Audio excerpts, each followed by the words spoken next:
Hello everyone, I'm your host, your SCP host, Skillz to Play, and this is the 14.1.3 update, Changelog. I don't have any footage because I'm recording this before it comes out, and while I would like to get footage, unfortunately I'll be away when the update comes out, so I'm just doing it now so I can have a video on it. Anyways, let me get right into it. This update, oh my goodness, it has so many fixes, so many changes. It's so big. Let's just go.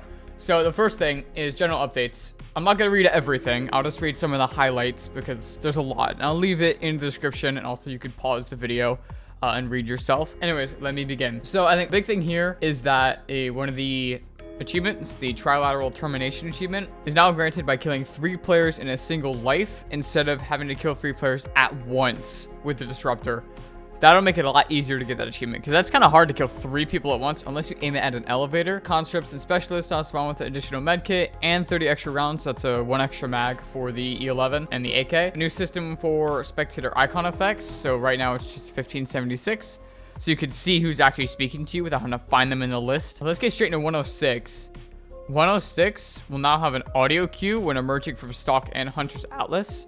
For Hunter's Atlas, that's 4 meters, and then for stock, that's 1 meter. And then Atlas will now incur a base cost of 15% vigor when used, regardless of distance. And then Hunter's Atlas can no longer be used inside 049 and 173, and then the lower levels of Alpha Warhead. So I think that's just to prevent him from camping. Heavy armor, the changes are crazy. It is like really good now. So the head and body protection is now 100% from 80%.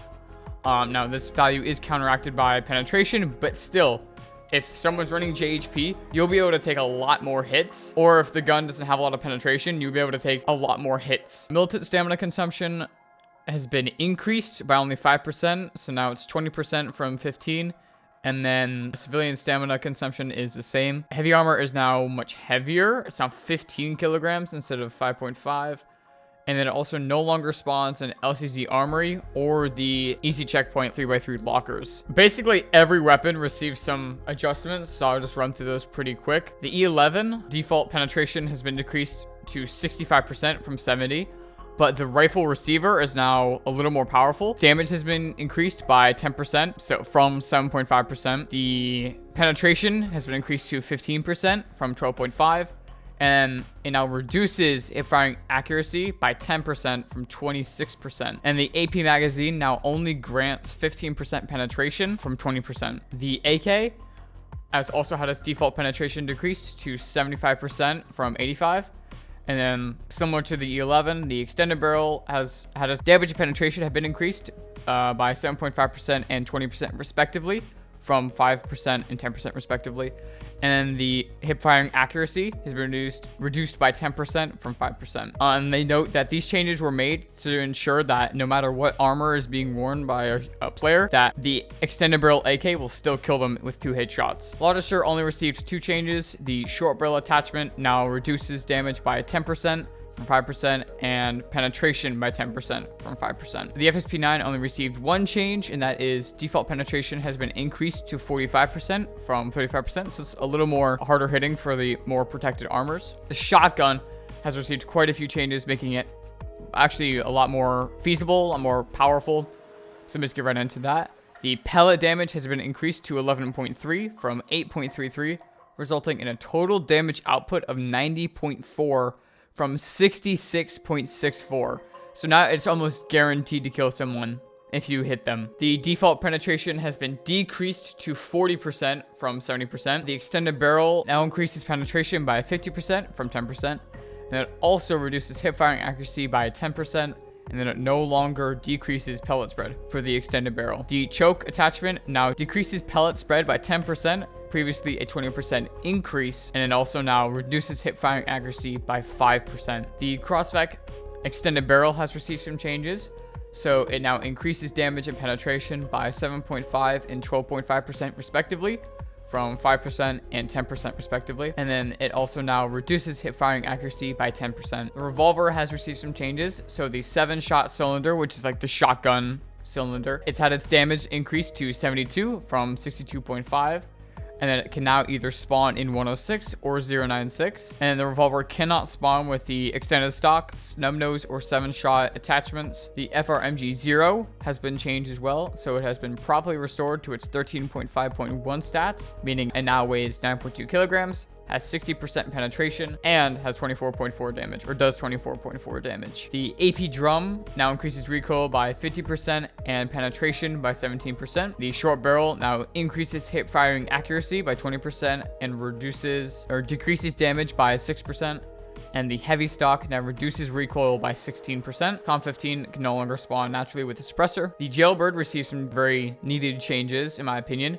The melee attack cooldown has been decreased to 0.7 seconds, so it's a lot faster to swing. The destruction threshold has been increased to 1,000 from 500, 1,000 damage. And the charge attack, which is probably the best update out of all of these, the charge attack no longer collides with teammates when friendly fire is disabled. That's huge. And also the flash lasts only for 1 second now from 1.5 seconds. And then its charge attack audio has had its radius tripled. The micro HID has had its charge drain increased. Charging while holding charge fire increased to 1.5% per second from 0.5% per second. Overcharge will not activate after holding the micro in charge fire for 8 consecutive seconds from 10 seconds. The wind down period from charge fire has been increased to 7 seconds from 5 seconds. And the maximum movement speed is capped at 5.4 meters a second when the micro is equipped. Some of the SCP item rebalancing, Anticolos life safe invincibility duration has been reduced to 0.75 seconds from 1.5 seconds. And then 1344 got some buffs, so the goggles now detect nearby players every 3 seconds instead of 5 seconds, so it's faster to see people.